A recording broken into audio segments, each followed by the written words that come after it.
ಇದು ನಾವು ಮತ್ತು ನಮ್ಮ ಪಕ್ಷದ ಮಾಜಿ ಸಚಿವರು ಮತ್ತು ಮಾಜಿ ಶಾಸಕರು ರಾಜ ವೆಂಕಟಪ್ಪ ನಾಯಕರು, ನಾಡಗೌಡ ಸಾಹೇಬರು, ಮತ್ತೆಲ್ಲ ಸಿ ವಿ ಚಂದ್ರಶೇಖರ್ ಪಾಟೀಲ್ ಅವರು ಎಲ್ಲರೂ ನಮ್ಮ ಮೊನ್ನೆ ಏನು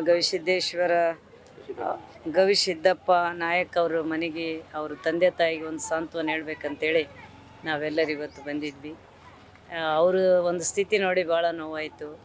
ಇವತ್ತು ಯಾವುದೇ ಮಕ್ಕಳಿಗೆ ಈ ಥರ ಆಗಬಾರ್ದು ಅನ್ನೋಂಥದ್ದು ನಾವು ಒತ್ತಾಯ ಮಾಡ್ತೀವಿ. ಮತ್ತು ಅವರು ಭಾಳ ಸಂಕಷ್ಟದಲ್ಲಿದ್ದಾರೆ. ಸರ್ಕಾರ ಗಮನಿಸಿ ಅವರಿಗೆ ಮನೆಗೆ ಯಾರಿಗಾದರೂ ಒಬ್ಬರಿಗೆ ಆ ಸರ್ಕಾರಿ ನೌಕರಿ ಅಥವಾ ಅವರಿಗೆ ಹೆಚ್ಚಿನ ಒಂದು ಪರಿಹಾರ ಕೊಡಬೇಕು ಅಂತೇಳಿ ನಾವೆಲ್ಲ ಸರ್ಕಾರನ ಒತ್ತಾಯ ಮಾಡ್ತೀವಿ. ಸೆಷನ್ದಲ್ಲಿ ಕೂಡ ಈ ವಿಷಯ ಭಾಳ ಗಂಭೀರವಾಗಿ ಪಕ್ಷಾತೀತವಾಗಿ ಚರ್ಚೆ ಆಯಿತು. ಹಾಗಾಗಿ ಇಂಥ ಒಂದು ಘಟನೆಗಳು ಕಾನೂನು ಚೌಕಟ್ಟಿನಲ್ಲಿ ಒಂದು ಒಳ್ಳೆ ರೀತಿಯಿಂದ ತನಿಖೆಯಾಗಿ ಯಾರೇ ತಪ್ಪು ಮಾಡಲಿ ಅಂಥವರಿಗೆ ಕಾನೂನು ಅಡಿಯಲ್ಲಿ ಶಿಕ್ಷೆ ಆಗಬೇಕನ್ನೋದು ನಮ್ಮೆಲ್ಲರ ಒತ್ತಾಯ.